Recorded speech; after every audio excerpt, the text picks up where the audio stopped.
Hey, the beat go off?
All right, and we're back. Slightly lower quality, but we are gonna try this out. Okay, welcome back. By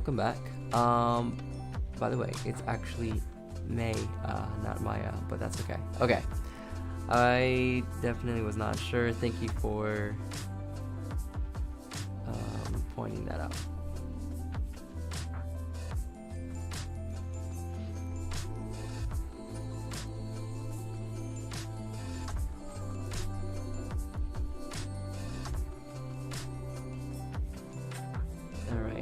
So yeah, welcome back, Maya. We will see if anyone else makes it back, but we're gonna go ahead and let's see here. We are gonna see if the quality is improved or not. Currently, I feel an improvement, but we're gonna keep on drawing and making sure we're all good to go.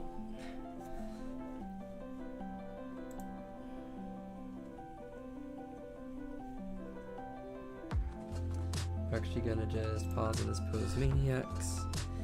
We're gonna take this and we are going to, oh, didn't mean to do that. We are going to come back over here and increase the size.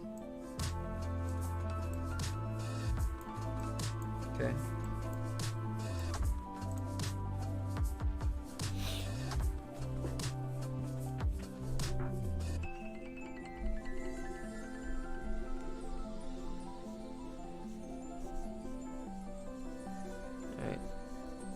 And we are going to come in and start detailing this a little bit more, keeping the lines loose, but certainly trying to understand the forms and the under and overlapping abilities. So one thing I want to point out is that this is your, I believe, sterniomas. You know what, let me not even try to pronounce it, but there's this muscle that runs basically from the back of your ear into the center of your clavicle, and I really always like to showcase that because it is a very landmark thing that you can throw in, and it helps give you an idea of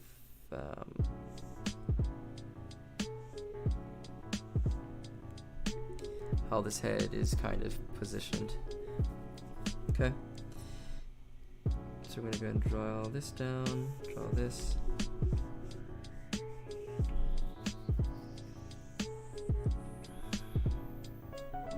And before we even really get to any muscle definition, we are first going to make sure that our general proportions are okay. I do realize that I need to extend this arm out a bit, so we're going to do that. Show the tucking here. Yeah, tucks in like this. Okay, and then our fingers are going to be splayed out from there. It's okay, it can kind of come in with more detail for that just a little bit later.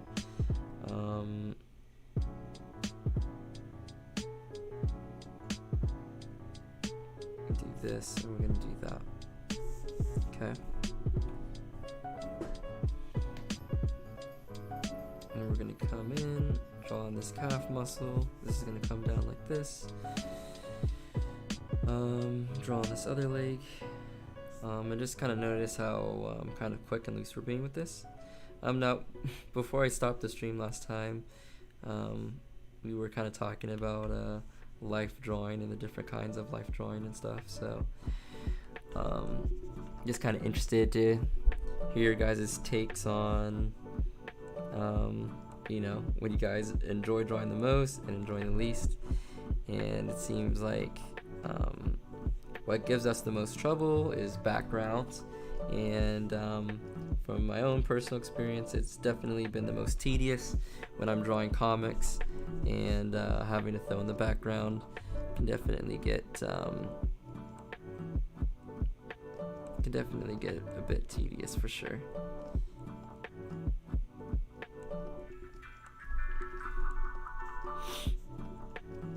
So I definitely understand that sentiment. I would definitely agree, but I do obviously love enjoying backgrounds. I think that they're just kind of fun to me, and of course I was drawing backgrounds just last week. Yes, I am on Pinterest. What I'm kind of learning and appreciating about drawing backgrounds right now is actually simplifying backgrounds down. And before, I would get like overwhelmed doing backgrounds, and now what I do is I purposely put the resolution of the canvas way down, and I almost do like a pseudo pixel style, because it allows me to focus in on like the overall big picture and the composition instead of the details, because you can really go crazy when it comes to backgrounds. You can add as much stuff as you want to. I can go ahead and drop a link for my Pinterest. I do believe I have some like pose and like reference boards for you guys to be able to check out.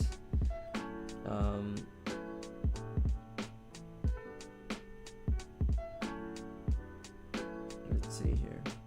Yeah, I'll just copy the link. Let's see if this will work out. I'll try to put this in the live chat.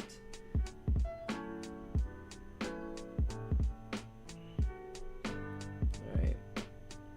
You guys let me know if you can see that.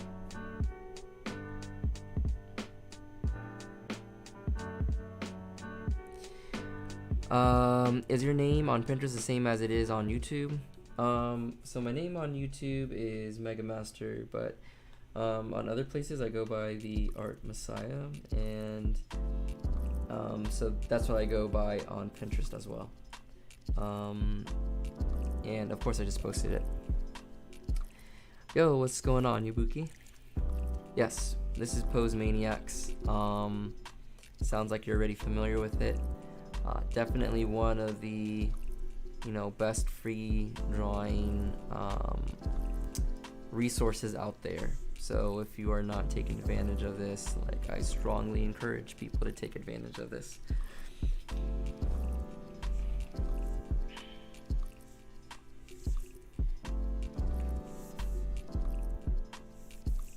Okay, so yeah, we're streaming at a lower quality now. It's just slightly. We're doing 1280 by 720, and we're gonna be trying to keep my computer a little bit cooler by lifting it, basically kind of giving it a little bit better ventilation, and by not trying to stream as high quality. So hopefully would be kind of good to go in those fronts. Okay, so what I'm going to study now is the muscles and how they connect. I'm looking at this bicep, and I'm kind of like defining that a little bit more. I'm noticing how that kind of tucks in, and then this muscle right here kind of overtakes it and comes down this forearm. What you're basically doing right now is just seeing how things kind of connect together. Okay, and this deltoid kind of tucks in into these muscles, just like so.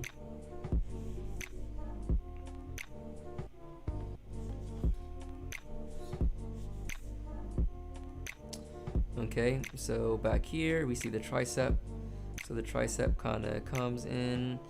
There seems to be this intermediary muscle, this little middle piece right here before you get to the bicep.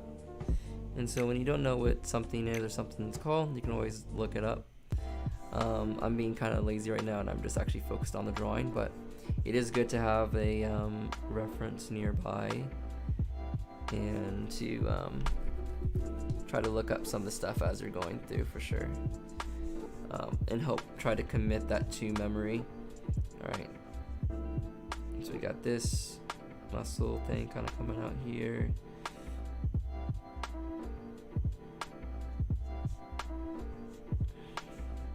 Okay, so you have this muscle that seems pretty centered, and it goes into this knee area, so I'm going to try to remember that from next time. Then you have this muscle kind of bulging outwards like this. You have this mini muscle in here, so I'm going to drop that in. And again, right now I'm kind of studying muscles, so I'm kind of making those a little bit more detailed. And I'm okay if my proportions aren't exactly accurate. That's okay to me, because it's not really the focal point of study, so I'm actually okay with that.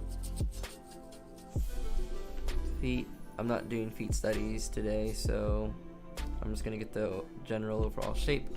I've done feet studies before, so again, not really that important. I'm pretty familiar with the head and the head structure, so I'm not going to add too much detail up there either. Just mainly focused on the body and how these muscles are working personally. So you guys know where you're at in terms of knowing what you need to study. This is what I currently need to study, so I'm making sure that I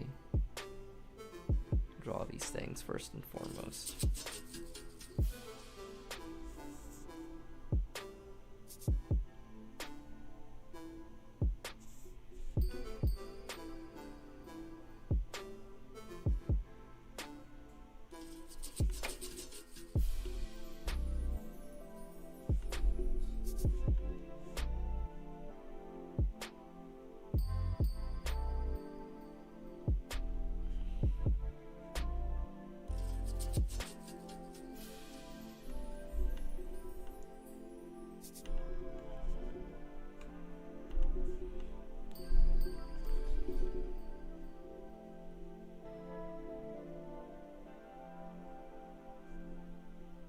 Alright, so if we had a question, which I kind of did, going through and drawing this, then we can take the same pose and we can actually do it at a different angle as well, and we can kind of study some more about how this works out. So what I'm currently interested in is kind of like this upper body and like this torso region, and I kind of want to know what it looks like from up above as well. So we're going to go ahead and turn back on Pose Maniacs. We're gonna take just a second to cool down my computer.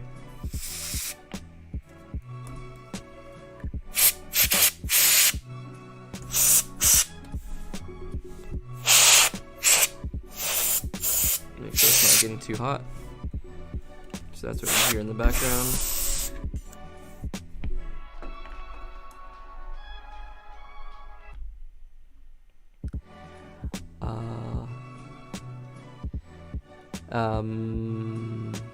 Maya says, do you have any anatomy tips for beginners? Oh, I can probably talk about that a little bit. Yo, Ice Bear Shinobi, What is up? What's good? I have so much trouble drawing feet, yet for some reason I'm good with hands. Believe it or not, feet are weird. Yeah, feet are weird because the reason I think feet are weird is because you probably see them the least out of like, things from your like everyday life. You look at your hands a lot, so you're kind of comfortable with what they look like. But then if you don't look at feet much and you go to draw a foot, then you're like, this looks really, really strange because you're paying, when you draw something, you're paying really, really, really great attention to that specific thing because you have to draw every curve and stuff. So you start to really actually look at your feet and what they look like, or someone else's, depending whatever reference you're using. But I will talk about some anatomy tips here in just a minute. Let me go ahead and set up kind of what we want to look at next. So we kind of want to do a top-down view. I think that's going to be helpful to understand some more of this anatomy. And so actually this is going to be an anatomy tip for you guys, and that is to try to understand the form for things, not just okay, well I drew it in this view. Try to understand how things wrap around, and that's why I'm doing this exercise right now. So that's going to be one tip that's going to like go a long way.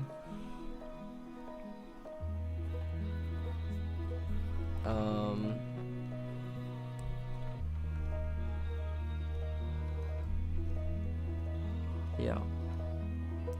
If you can, try not to forget about the fact that everything has form, and it's not just a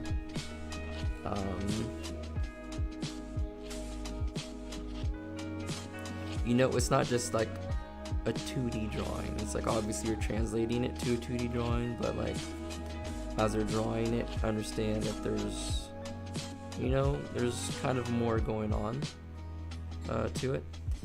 And one thing I can tell you guys is that try to practice things that you aren't comfortable with yet. So for example, if you're not comfortable with drawing these kinds of angles, then attempt to do them. Attempt to try to do the best that you can, and try to draw the form out, and try to use every technique that to describe the form. So what I like to do is I like to start off with my gesture and not get too focused on the anatomy first and foremost, but to get the general shapes in there. And then when I start doing the muscles and how they overlap and stuff, we'll get more detail. But that's at the what I would call like the second rendering stage. And you render a drawing in stages. Try not to do like everything at once. And it's the same thing with anatomy. Do the critical anatomy things first, the bigger landmarks first, and then try to kind of narrow your way down into the more finer details.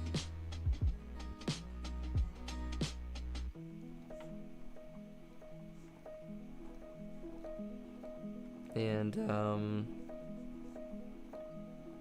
yeah, keep perspective in mind. Perspective is always really important, and that's why doing these types of angles is helpful.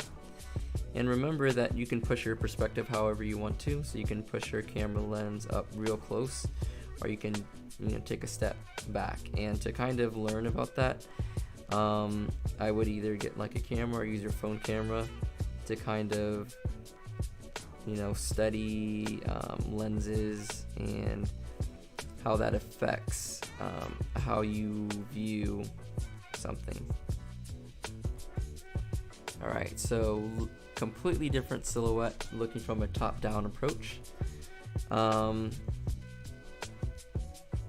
this is going to help us understand what the forms are looking like wrapping around from a top angle. So let's go in and try to the best of our abilities to draw this.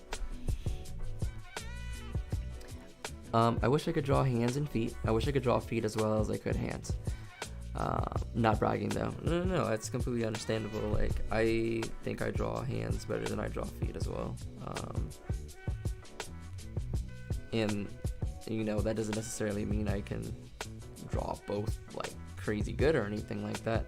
I just feel more confident doing one over the other. And I personally, it goes back to kind of just looking at hands more often and also giving them more like importance. I'm like, well, hands convey a lot more, and that's kind of true.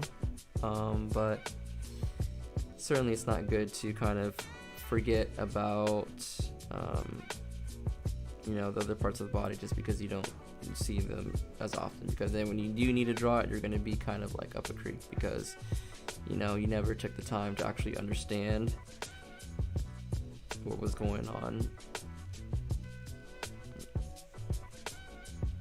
Okay, so I'm really focusing on this deltoid here, and how this tucks in.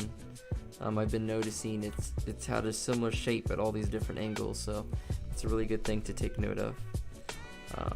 And when you're creating a sketch page, you can actually jot down notes for yourself, or when you like come to draw this same thing again.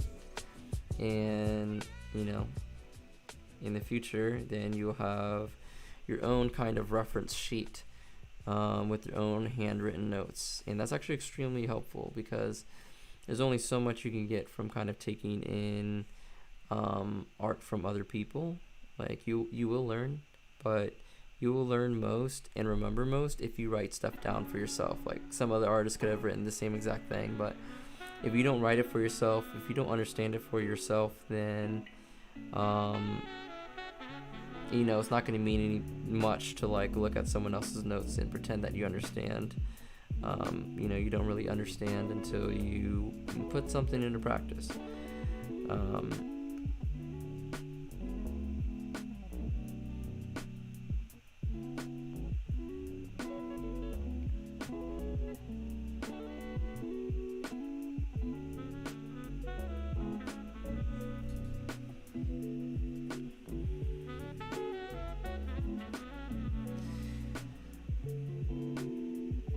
I remember feet were more difficult to learn.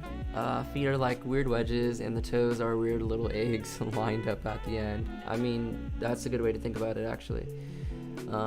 Agreed, I'm still learning them. Bro, you can mute to do that. To do what? I have a couple tutorials on hand on my Pinterest page.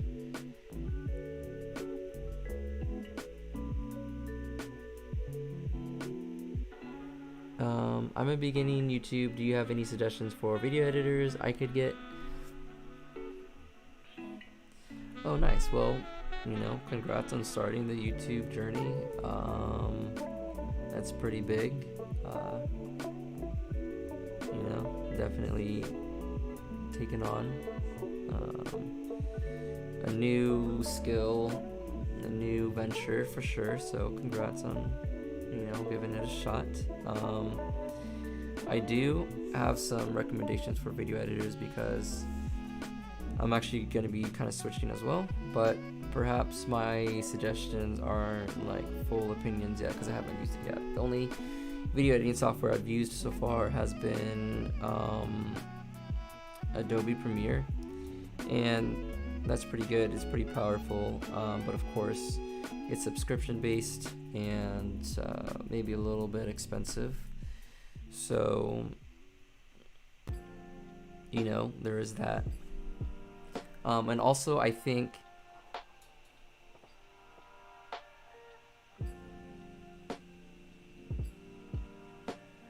oh, I'm sorry about that. The spray can. Okay, I'll remember to mute next time. I didn't know how loud that was. My bad. Yeah, I'll make sure to mute that out next time. Sorry, I did not mean to destroy your guys' ears with that. I have no idea how loud that was. My apologies.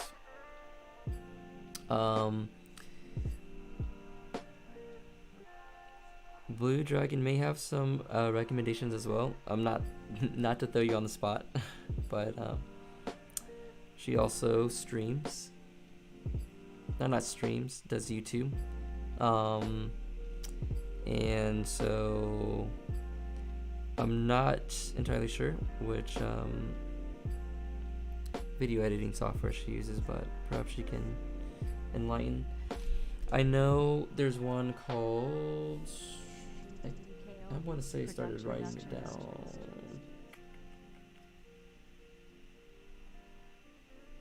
I'm going to see if I can find the video real quick.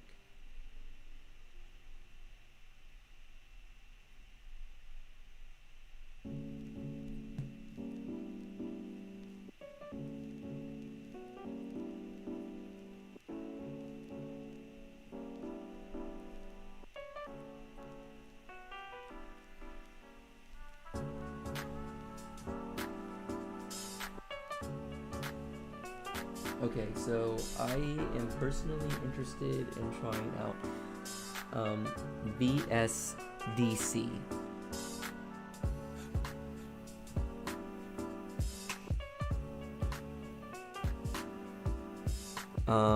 VSDC. I want to try that one out. That one's free. So the ones I'm going to be suggesting are free. VSDC and Shotcut. That's spelled, or I'm sorry. Yeah, no, it is Shotcut.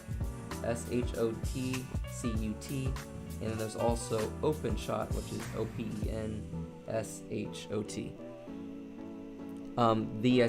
VSDC, V as in Victor. That's correct. So try looking up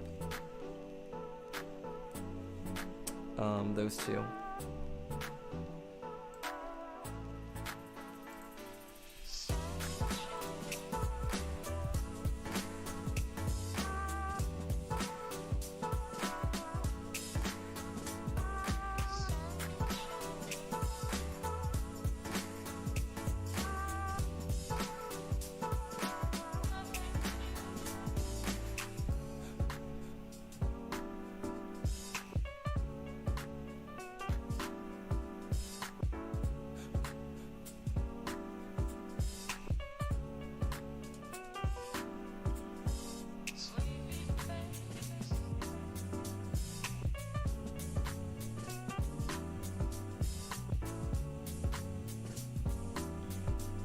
Alright, I'm gonna mute for a second.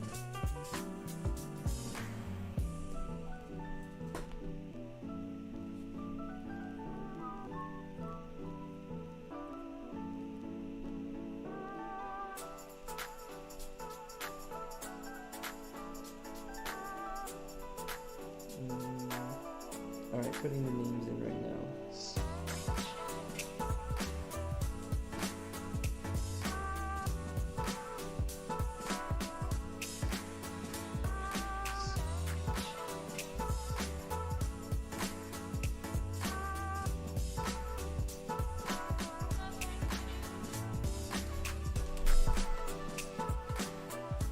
Alright, there you go. I just put it in the chat for you guys.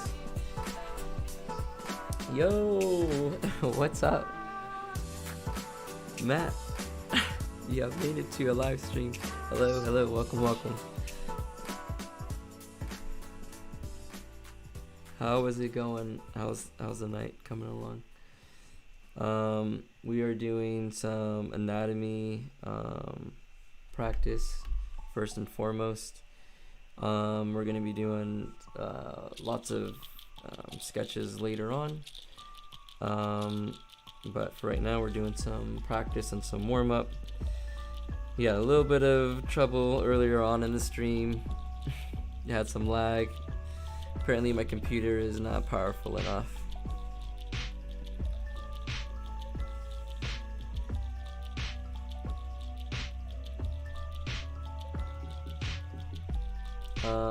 This is what we did last live stream.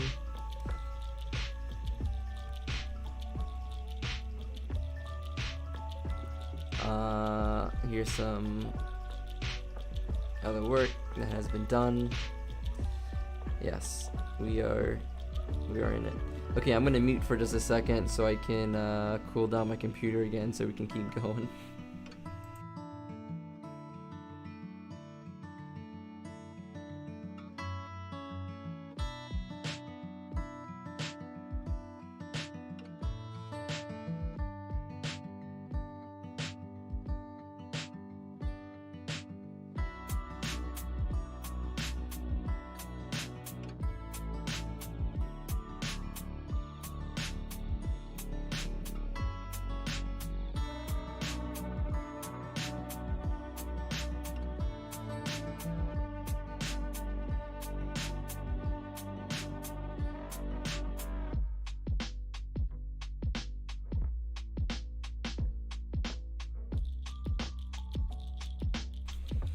Okay, I am back. Hopefully that helps a little bit.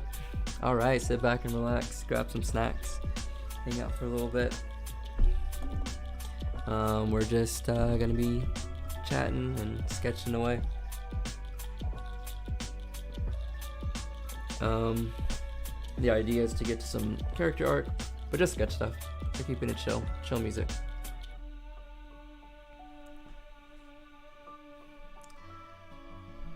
Alright, let's see here.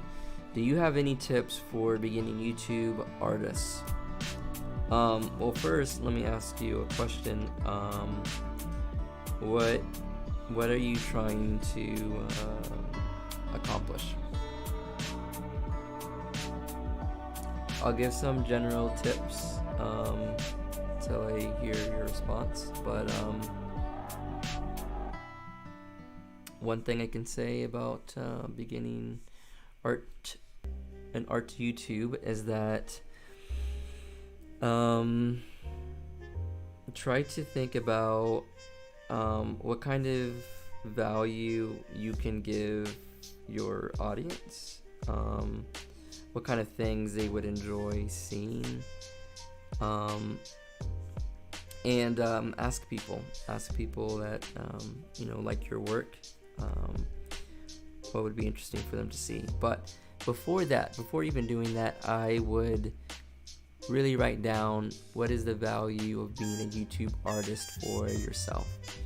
What are you hoping to learn from it, to gain from it, to connect with other people? Like, what specifically would you like to do? And it doesn't have to be one thing, it can be multiple things, of course, but I want you to try to be kind of like specific with that.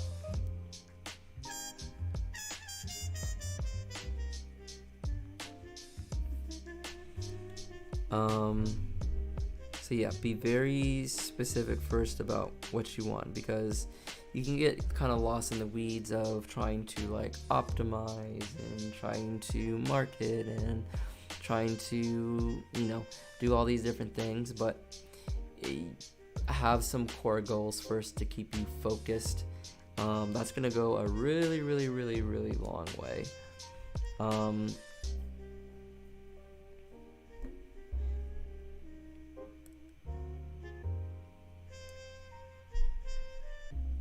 I am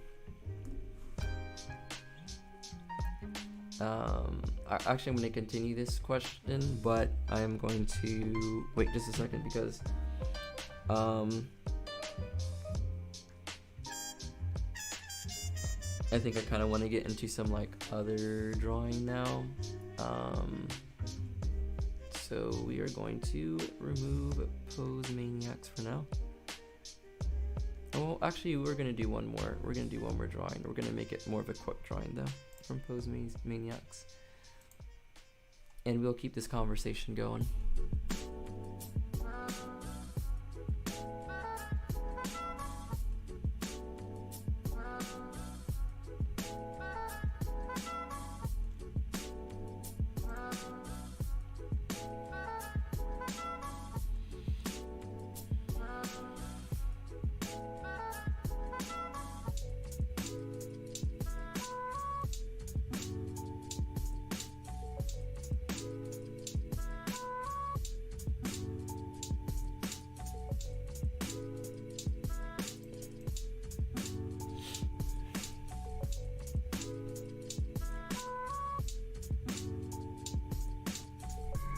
Alright, this is going to be our last pose from Pose Maniacs. So let's go ahead and take this, and let's come back into here.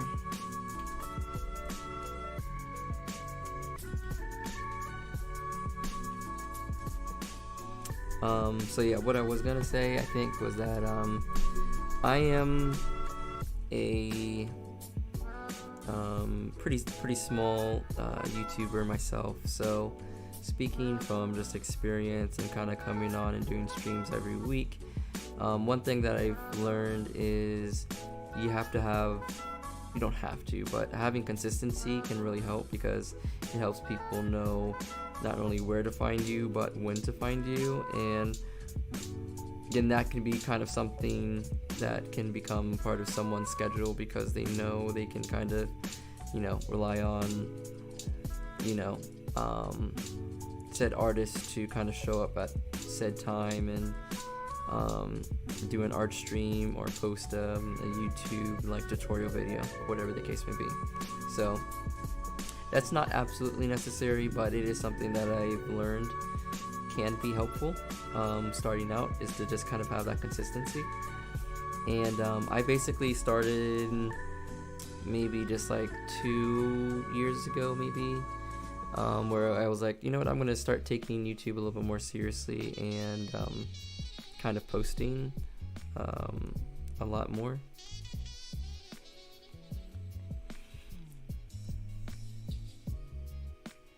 And since that point in time, I've kind of grown from basically 0 to where I'm at now. And so I'm just giving you what kind of worked a little bit for me.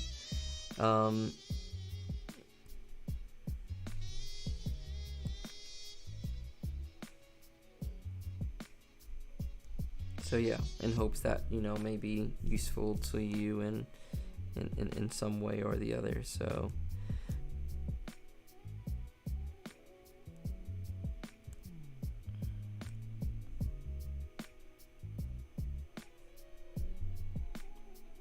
okay, my art style is evolving, but I want to incorporate classical and traditional with digital in modern art, and slip in lots of symbolism. Okay, so I can see that, going a lot of different ways. I feel like that's pretty broad, so you really have a lot of flexibility there in terms of like what type of stuff you really put out there. What I've seen to be pretty successful for artists, because you mentioned just a little bit above that your algorithm isn't very good, and all the followers that you know are people that you know personally, and that is 100% like, okay, that's how everyone gets started. And even as more and more people come along, a lot of people are going to appreciate the fact that, if you spend some time to connect with them and know them, then they're more likely to, come back and stick around, because it's like you're investing as much time in them as they are investing in you. And so it becomes kind of like mutually beneficial, and it's like everyone's kind of helping each other out at that point. And so it's actually not a bad thing that, your followers are people that you know, and just know that you will expand outside of that. But there's two pieces to that. The honest truth is that, people are going to follow or stick around because they find value in what it is that you're doing. So the main ways that people generate value is either through creating like really, really good artwork, where it inspires people, or some people kind of take the approach to kind of being like an instructor or kind of helping people. And then some people obviously do both. And the third route is kind of just being like really sociable as well. That can definitely help you build a following. But like you're saying, it's going to be the people that you know, and there's really nothing wrong with that. Your reach will kind of grow with time as you continue to put more art and more projects out there. And when people kind of realize that not only that you have something to say, but you are getting quite skillful at saying said thing. So it looks like you have a pretty good idea of like what you want to do with art. And now it's really going to be a thing of kind of being really good at showcasing that. And then also realize that, there's a component of art that really shouldn't rely on how many people are viewing it. Part of this has to be, what are you yourself kind of getting out of it? Otherwise, you make something and it's like you can't be, your happiness or your contentness with something isn't based on like what you think of it, it's based on what other people think of it. And in that way, like, you can always be disappointed because there might always be someone that doesn't like it, or it may not be that popular because, like you're saying, the algorithm may not favor it. And so when you're just playing to the algorithm all the time, you're gonna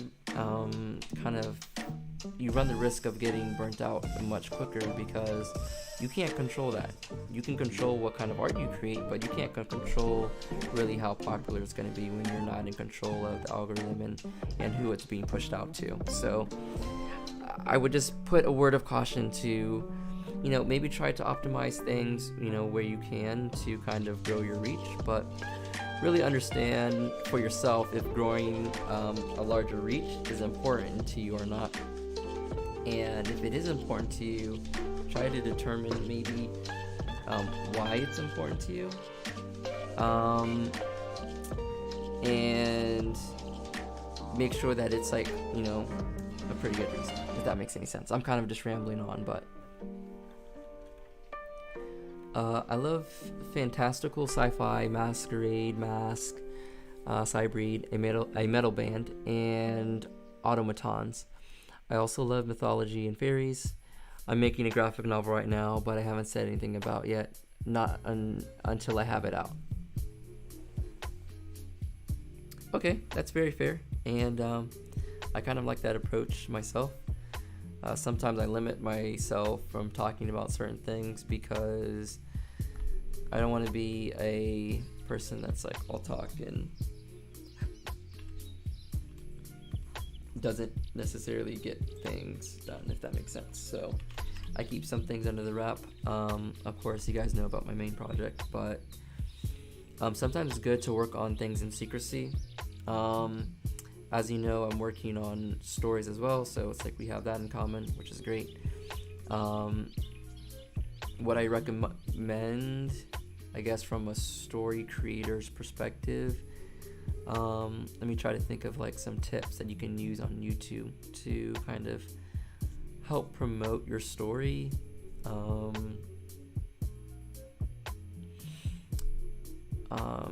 And grow your audience without taking away the time you need to actually develop your story, if that makes sense. So one thing that you can do is that you can do like time lapses of you working through your, it's a graphic novel, working on your graphic novel and actually talking about the characters, the plot, and the story.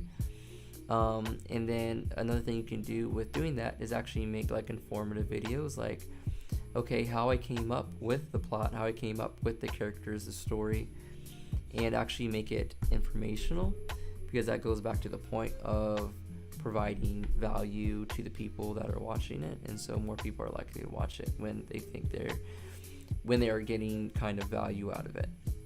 So try to take that value kind of approach, and then also think about building hype for your story, and think about what would build hype for your story and why. What gets you interested in other people's projects, how do they talk about it that makes you interested, and try to implement some of those things into your own work and how you talk about it. So that goes with running a YouTube channel. Create some promo vids of the thing that you're working on. And if you're not excited about the story that you're creating, then people aren't really going to get excited for you. So you really have to put the energy in to talk about it. And I would say that's when you're ready, you know what I mean? You're saying that you're kind of keeping it wrapped, so maybe you can focus on other things. Maybe you're not promoting your story, but perhaps you're doing like analyses of other series, or you know, you're creating something that's either entertaining or something that's helpful for people. So you start, you know, coming up with ideas, things that you would like to do, and you know, just brainstorm. That's what I do a lot, all the time. I shouldn't say all the time, but I really do like brainstorming and just coming up with ideas.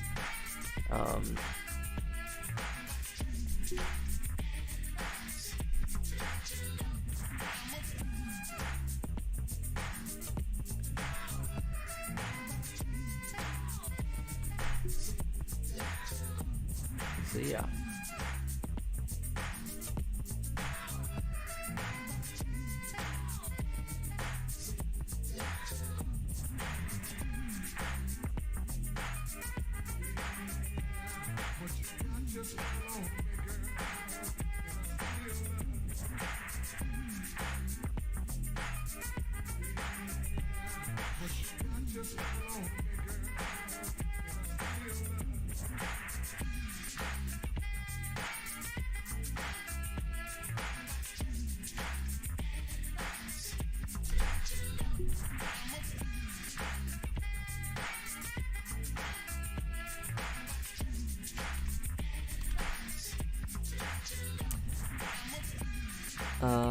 I don't want anyone to steal my stuff before I have any real content to back up my copyrights with. That's fair.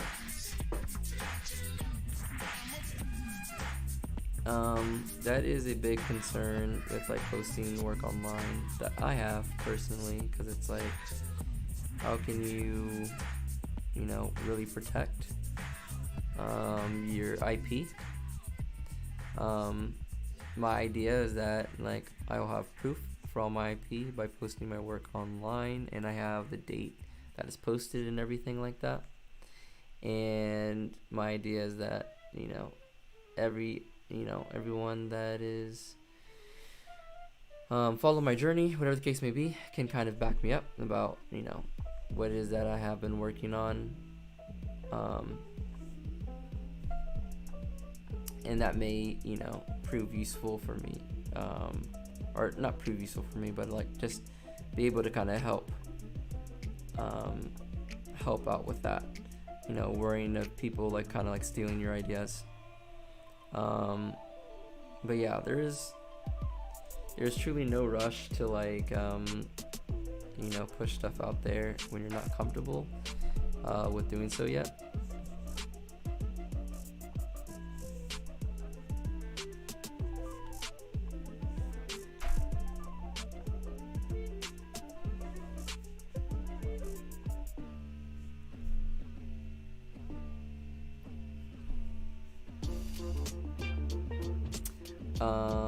I need to get those video editors to do that. LOL. Same. I need to change my video editor, and that's actually one of the reasons why I haven't posted a tutorial in a while. It's because I don't currently have a video editor. So I'm gonna work on getting that. So we'll both be trying some new stuff out at the same time, I guess. But yeah, I personally just want to create content that is kind of beneficial to me to work on and to study and to learn. So that's why I do these live streams. That's why I create these drawing tutorials and comic making tutorials, because it's helping me absorb the information that I'm taking in and learning from others, and kind of synthesizing it for myself and coming up with my own thing.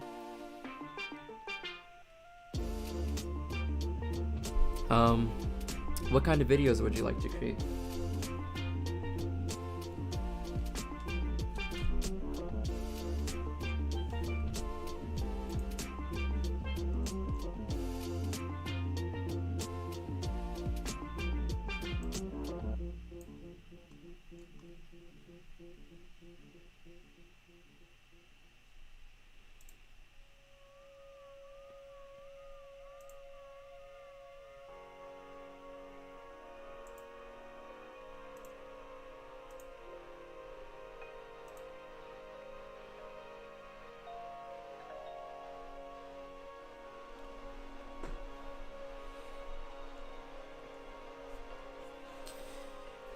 Alright, so let's go ahead and save this.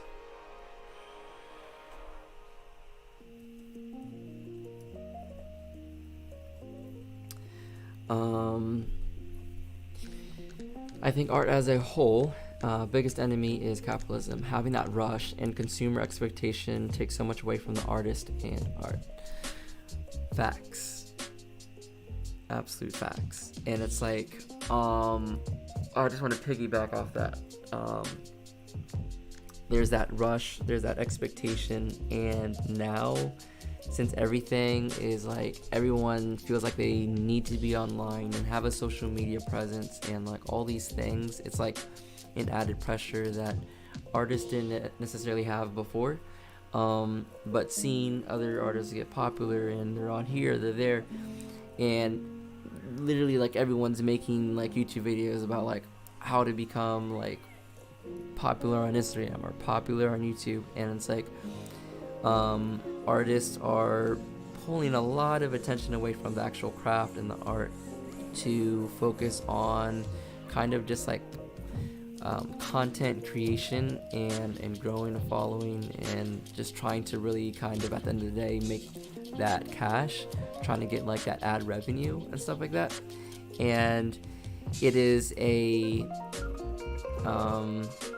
the incentive makes sense obviously because it's like we all need money to live, but when that kind of thinking becomes the forefront of any kind of creative endeavor, it's really going to stifle your creative expression because you're thinking about how this piece is going to make you popular and not really what you're trying to express from within. So I think there's a lot of ways in which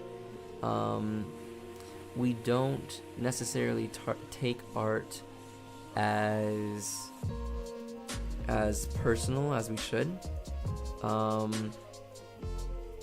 And I think there's a lot to be said about that. I think there's a lot to explore about that as an artist, as a creative. I think we all have to find a balance of, you know, trying to do the thing that you love and express yourself to the fullest, but then also to support yourself at the same time.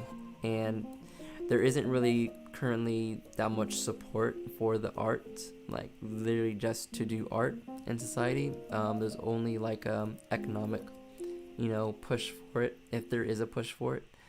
And I personally think that can be like stifling. So I don't know, I'm gonna try to like, I don't know, definitely conversations that can be had like around this topic a lot, and I don't know all the answers or anything like that, but that's a really good point to bring up. So I thought I would just kind of like piggyback off of it. Alright guys, so we did our anatomy page. Took a little bit longer than I expected, but that's also because I'm explaining stuff, I'm talking. We're gonna have some focus modes as well. So yeah, let's get it.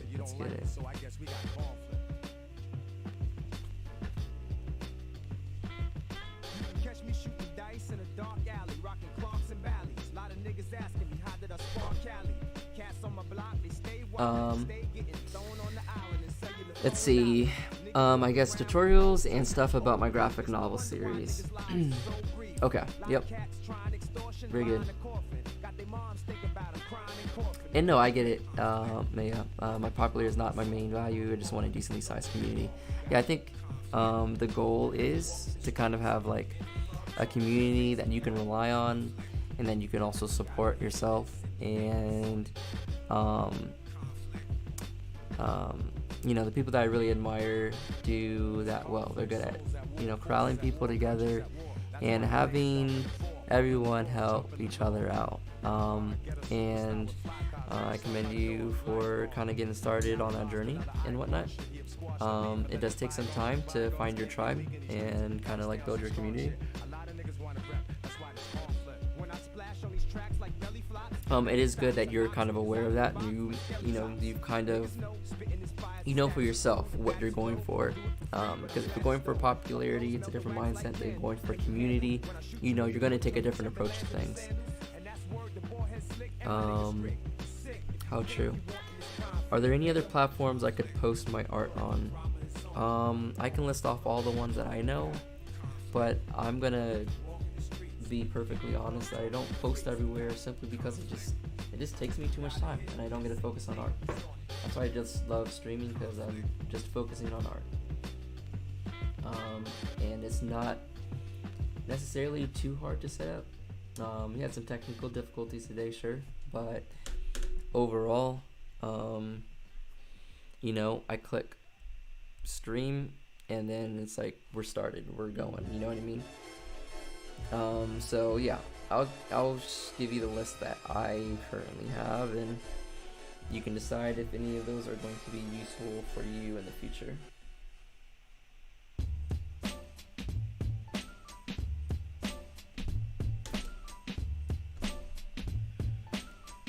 Okay, so list of social media platforms, and feel free to chime in, everyone else that's here as well. The ones that I know are Instagram, Twitter. Okay. This size seems a little small. What's going on here? Maybe I need this, and let's upgrade to maybe this. That seems too big. Let's refresh this back to its original size. Okay. Yeah, we're gonna do that.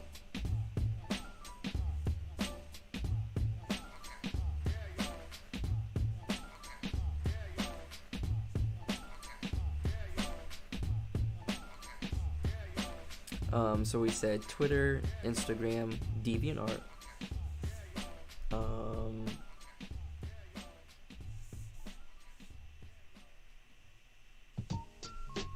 ArtStation.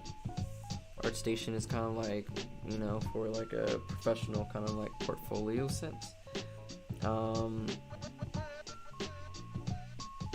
Definitely good to kind of just have like a professional sense on there. If you're doing web comics, I recommend Comic Fury. If you're looking for like a web comic hosting site, it's got a pretty decent sized community there. Let me undo this a little bit.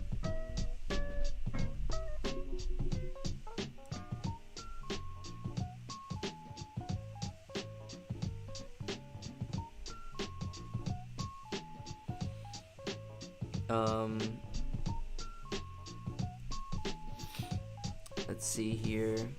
Yeah, I kind of recommend DeviantArt.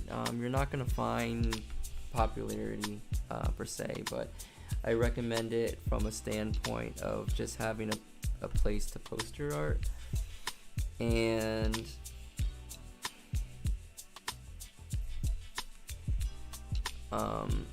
let's see here. Why is this doing this?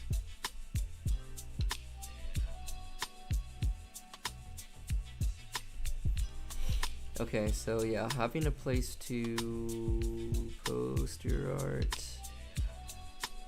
Sorry, we're kind of, what is this all on? Okay, that is correct. Place to post your art. Crap, I maybe messed up again. Where is this? Okay. The reason that I like it is that you just have a little bit more control over like the overall look, without having to pay like that premium for like having your own website. But I think having your own website is the best in terms of like being able to really showcase your work, and have people interact with your story and your work the way you want them to. So that's gonna be like kind of like my top like go-to always, is gonna be having like your own website. But DeviantArt and ArtStation are kind of similar. I think you have a little bit more kind of like control, can make it a little bit more fun on DeviantArt in terms of like showcasing your work. But the ArtStation is a little bit more professional. You have Pinterest. I posted that in the other live stream. My link for that specifically.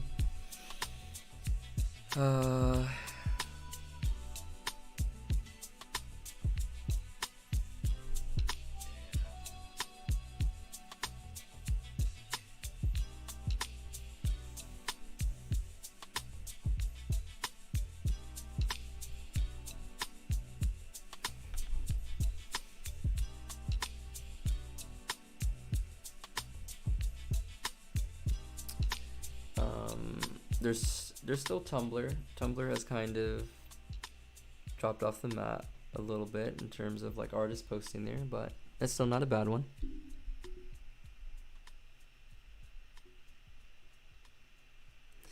I'm doing big fat graphic novels. Those are good bets. For now, I'm making cool pictures of some characters but not giving any info about them in hopes of drawing in fans without risking copyright. How do I make my own website? Okay, so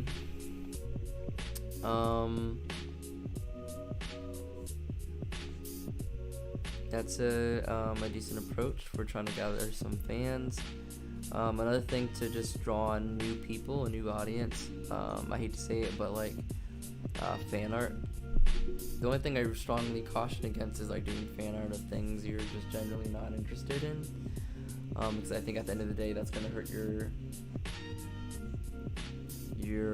following and what you're trying to build, because you know people want something that is authentic. So you're gonna have to kind of like find that line for you and like do things that you know you're interested in, kind of relate to your style and stuff. And that's just simply so people can like see your work. If we're talking about visibility, that's one way to start gaining some like visibility for the stuff that it is that you're working on.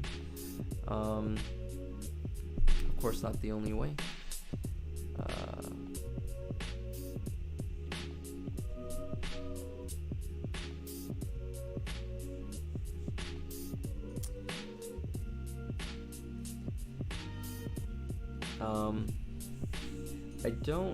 I can't give you legal advice on copyright, so you're well within your right for being scared of, you know, someone potentially stealing your characters and your ideas, and definitely only share as much as you're comfortable with.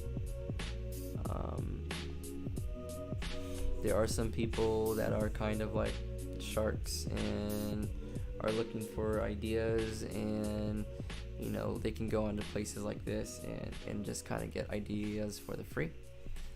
So you definitely want to mitigate that, but yeah, you can definitely gain some popularity or at least just a little bit of following by improving, I shouldn't say improving your art style, but like, you know, your art style is what's going to catch people's attention first and foremost.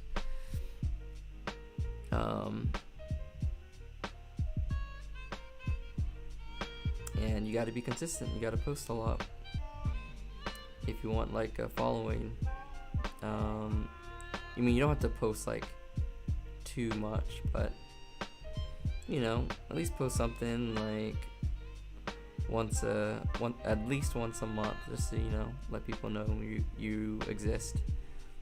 Personally, I do not have that much time, so like I constantly fail at some of these things, and I think I am slightly bottlenecked by how much time I have to actually dedicate to posting things. But for me, the important thing for me is like to create things that I enjoy first and foremost, and let all the other stuff kind of fall secondary. Let them not be really the focus point.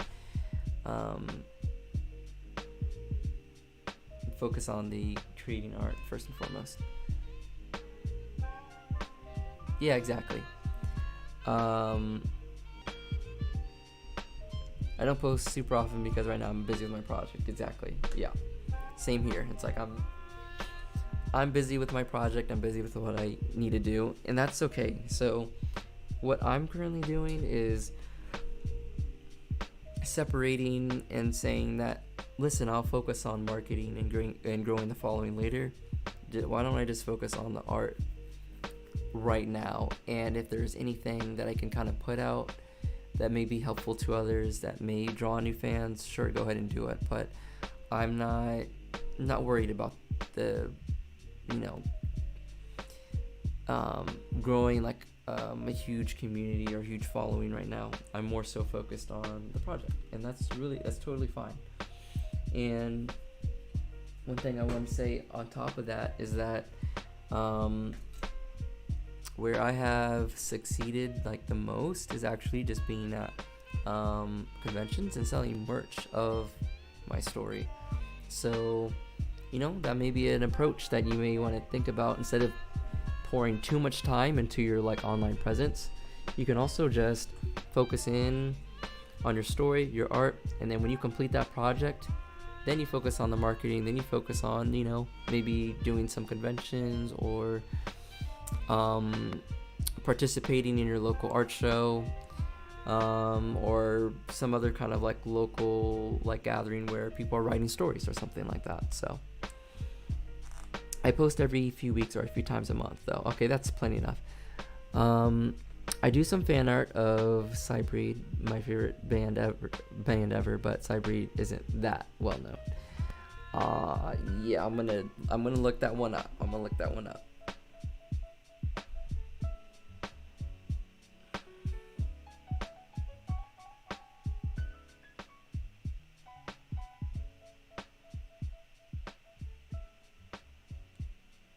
But that's good. Doing stuff of what you actually enjoy, because it may not happen ever, but it's possible. Sometimes it's happened where like a band or a music artist see an artist post and they repost it or something like that, and then boom, it's like you got so many more eyes on your work. And not everyone's going to be a fan, but maybe there's some connection between them liking that band and them liking your work, because there's some similarities or something that kind of connects the two. So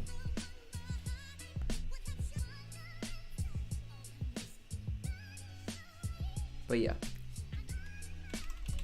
being authentic is to me the most important kind of like piece,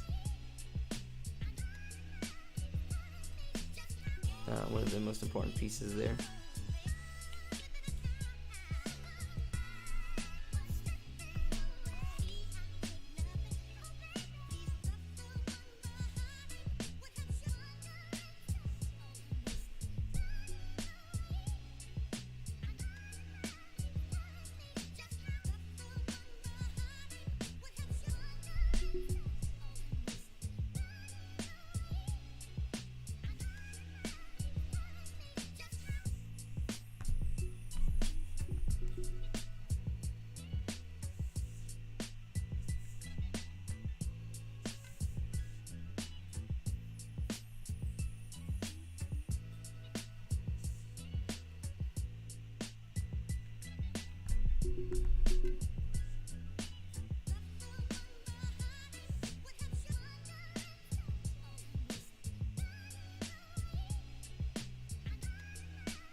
I sent the guitarist a portrait of himself and a few other fan art.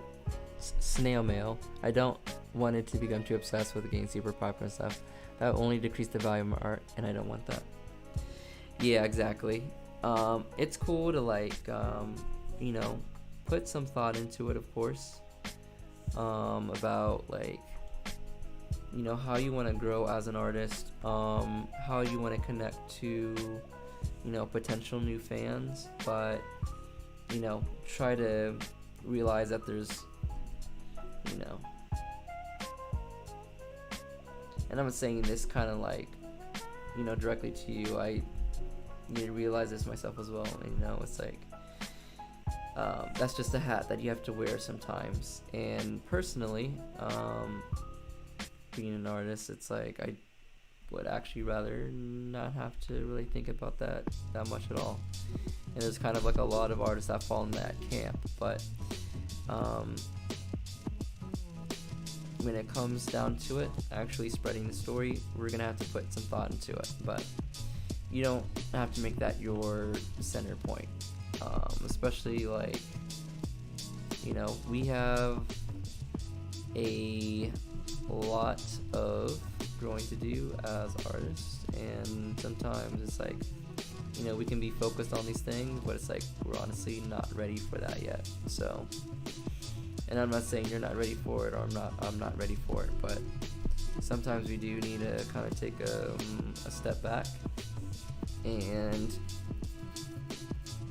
in some regards take a metaphorical chill pill, of course. Ah, crap. Did not mean to make that so big. Bring it back down to like 40 or something normal. And just, you know, just do you first and foremost. Everything will come in due time. Everything will come in due time. There's really no rush for this type of stuff. It's like,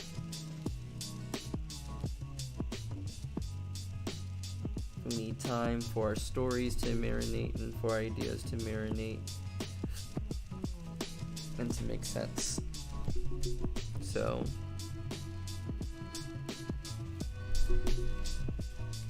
you know, before we get that huge audience, let's craft something that we really want to see, that we really want to, you know, develop and put our time into and make just really amazing. And that passion is just going to blend over to everything else, and people will see that passion. So yeah, think about it, but don't freak out about it. Everything will come in due time, for sure. At least that's what I'm kind of like a strong believer in.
Alright, we're gonna do just a few more sketches here. We'll start closing down here in just a minute.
Yo, peace out, Matt. Thanks for stopping by. Until next time, really appreciate it. And let me know next time you're streaming. Yeah, for those of you that don't know, Matt does streaming on Twitch. It's game streams. From what I know, League of Legends. So I'm sure I'll do a proper shout out later, but yeah, let me know whenever you're streaming again. Thanks for coming through. Yes, so you'll be doing streams every Wednesday. That is the plan. Sometimes I won't, but I will try to give some kind of heads up if I don't end up streaming.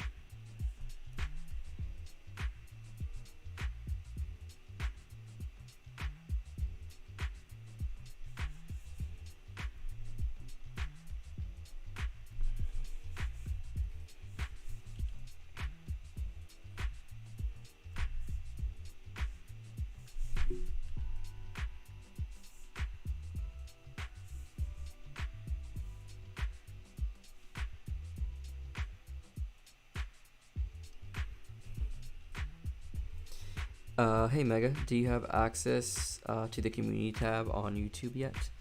Yes, I do actually. I made a post today before streaming that I would be streaming today, and that was done through the community tab. So I do have access to that. Absolutely. I forgot when I got that, but I think it might have been at 1,000 subscribers. That might have been the period in time in which that happens.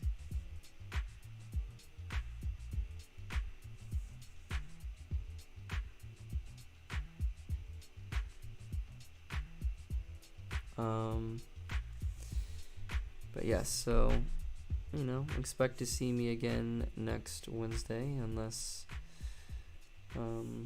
something comes up and I gotta take care of something, but I do want to try to keep this consistent because I enjoy just hanging out with you guys and being able to work on my art. What are your main inspirations for your art and stories? Well, let me actually jump back in a second. I was thinking that's a place that you could give heads up if you could or couldn't stream a week. LOL, shows how much I pay attention. Sorry about that. Oh, no, that's okay.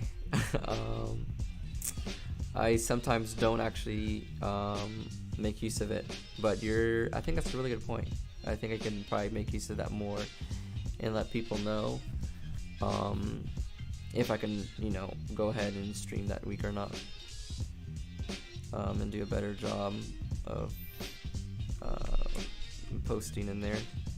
Absolutely. I'll try to do that a little bit more for you guys, so you guys know when I'll be streaming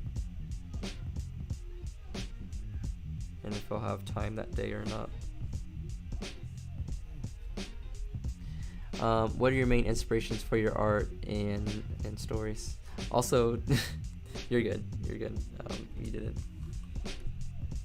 didn't know. I also don't use it that often, so don't worry about it.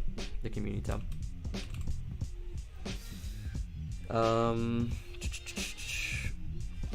My main inspirations for your art and stories. Yeah, I can definitely talk about that a little bit. However, let me just put a disclaimer that I'm gonna forget something, so I'm probably not gonna remember all the stories that have inspired me, but early on, my initial inspirations to get into comic making was Lord of the Rings,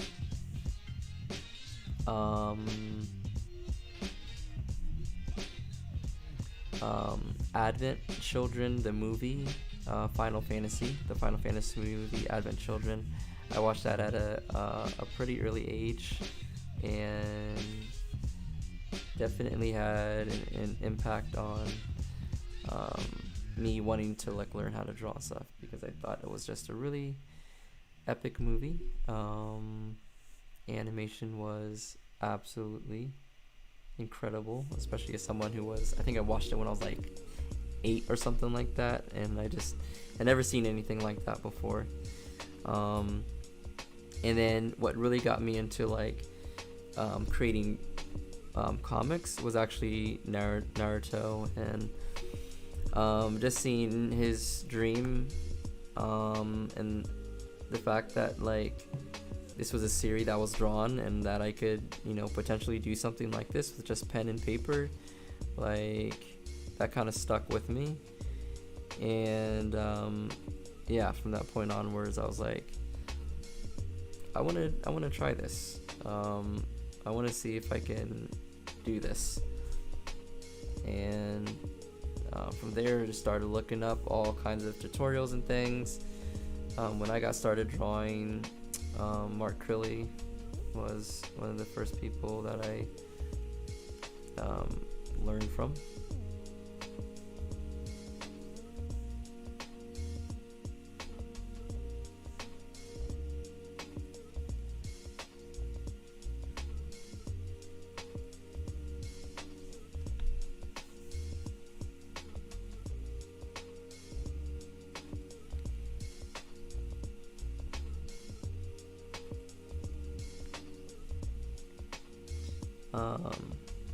But yeah, lots of crazy good artists. And then as I got more and more into anime, I liked series such as the Black Cat. I really liked One Piece, and so One Piece reminded me a lot of the Lord of the Rings in terms of just kind of this fantasy, action adventure kind of thing going on. And so those were definitely some of my early inspirations, kind of getting into this for sure. And now there's so many artists, if I couldn't even name them all, but Jim Lee, His run of the X-Men was really great in the 90s. Really liked his art style and his dynamics, so really appreciate his work.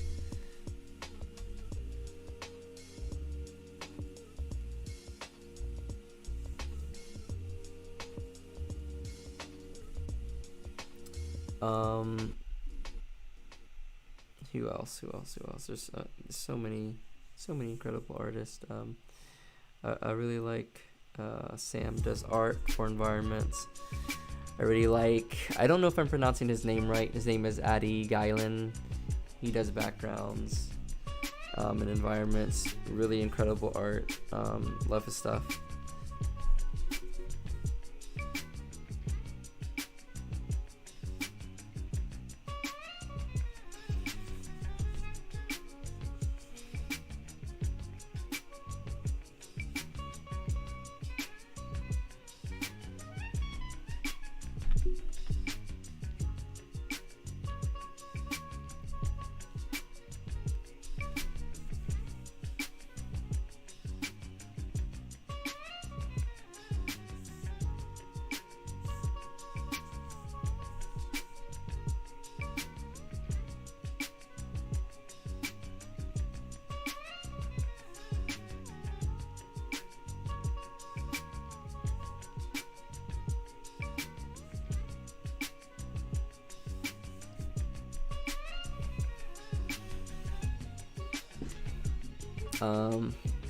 Man, so much stuff.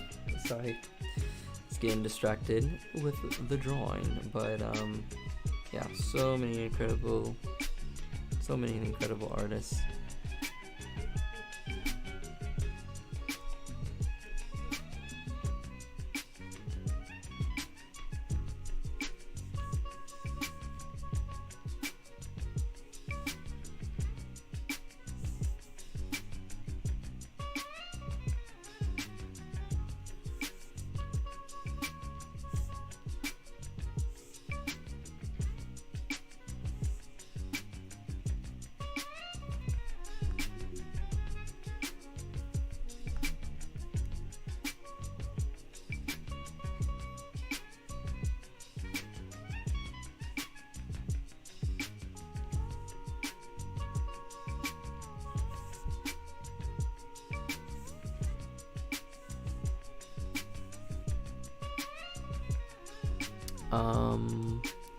Oh man, already good choices in my opinion.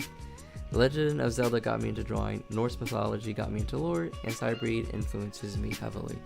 Ooh, so you got a little bit of a trifecta going on. Nice. Very nice.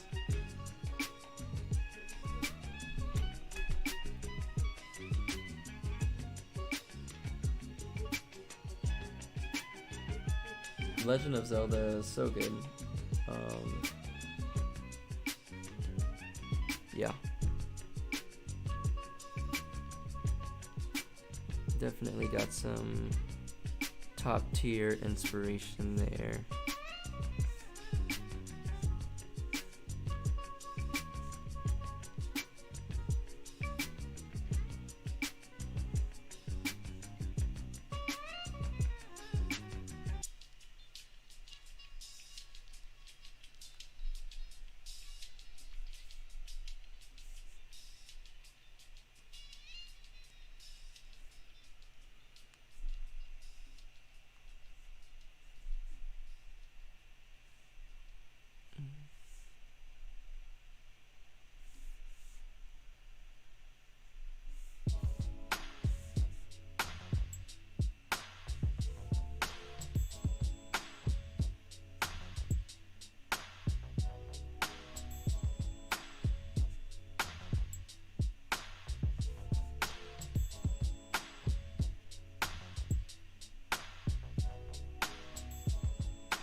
Okay, sorry. I got into Zelda. Oh wait, let me jump back up a little bit. Zelda's pretty kick-ass too, for sure. Really just solid games, solid design, solid just everything. Story, gameplay. I've played through so many. I got into it in 2016 thanks to my mom and was totally obsessed until 2019. So are you talking about maybe Breath of Wild? I'm trying to think of what came out in 2016. Sorry, I meant I got into Zelda in 2016. My favorite artist right now is from long ago, LOL, Edward Burne-Jones. I like old stuff. Ooh, I'm going to look into that. I especially love the ones he did of Pygmalion. I'm going to look into that real quickly.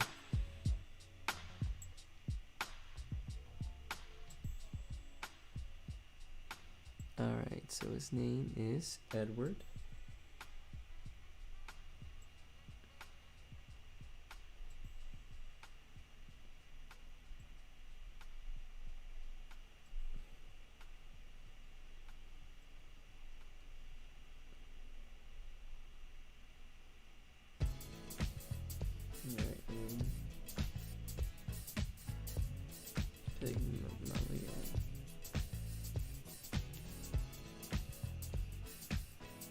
Oh, whoa. Yo, this stuff is dope. There's something very like... Actually, I don't really know how to describe it, but the mix of colors and smoothness and tones. It kind of immediately kind of like takes you in. That's dope. That's dope.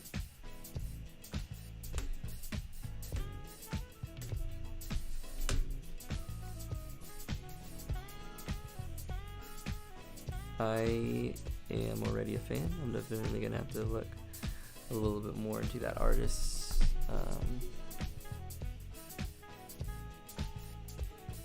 For sure.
Alright guys, we're gonna be kind of wrapping it up soon.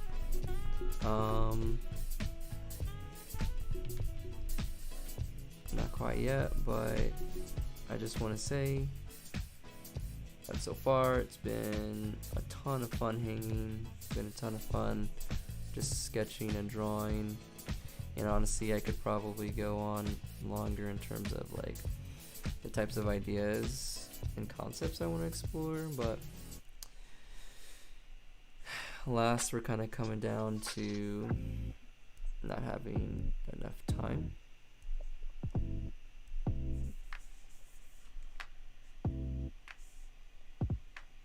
But I think this piece is looking pretty cool so far, and I'm having a lot of fun just drawing it, so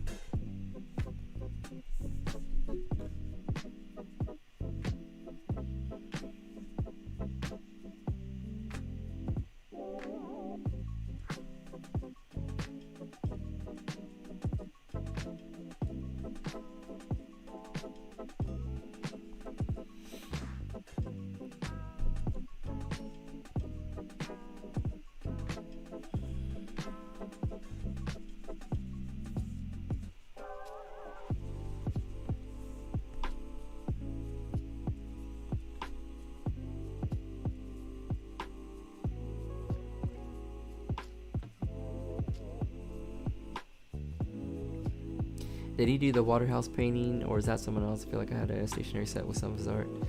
Faces look familiar to style, I mean. My bad, I mean wrong. I was wrong artist. Mythological character, his art is beautiful. The anatomy kind of weird though. LMAO. I dig the emotion you've captured so far. Thank you.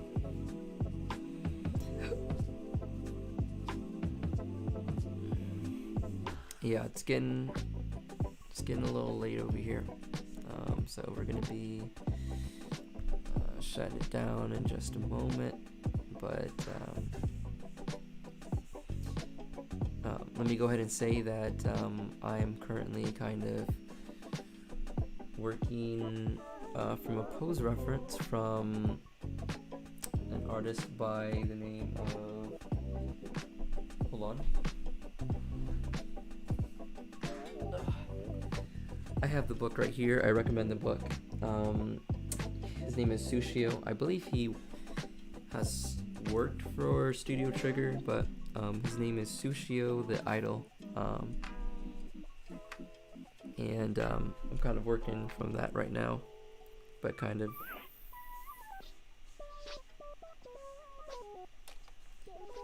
just doing my own kind of take on the pose, and I'm just doing my own character because I need practice drawing my character, so I figured why not, you know?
I also really like the piece Christ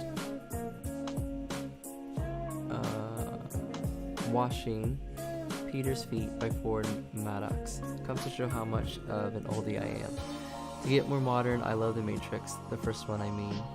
LMAO. Yes, the first one is amazing. The next two are okay. The recent one, not really quite sure what they were trying to add, but I felt like it kind of subtracted, in my opinion. I felt like they could have maybe explored the concept in maybe a unique take, but didn't offer too much for me personally. Your poses are so fluid, by the way. Thank you. We're going to be wrapping up for today. We did get through a lot of work.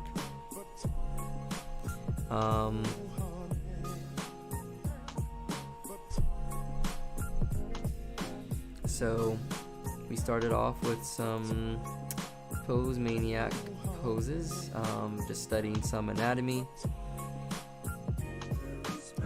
and then we have started coming up with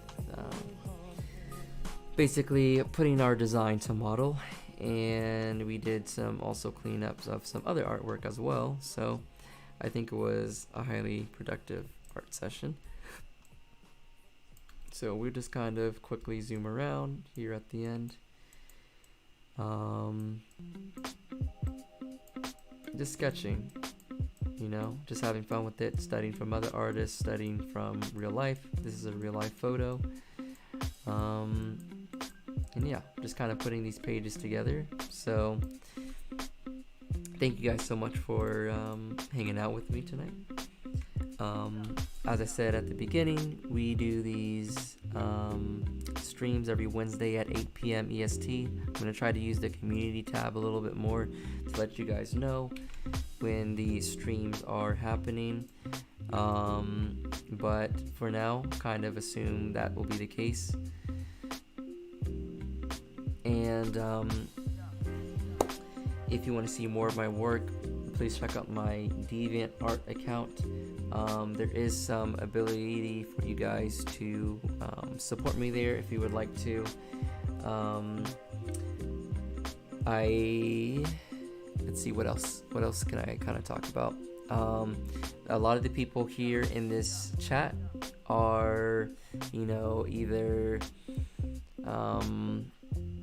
artists working on stories, or they kind of, love art, or they are part of the community. So I just want to give a huge shout out to all of you guys. I try my best to kind of do shout outs as well in terms of, highlighting specific people.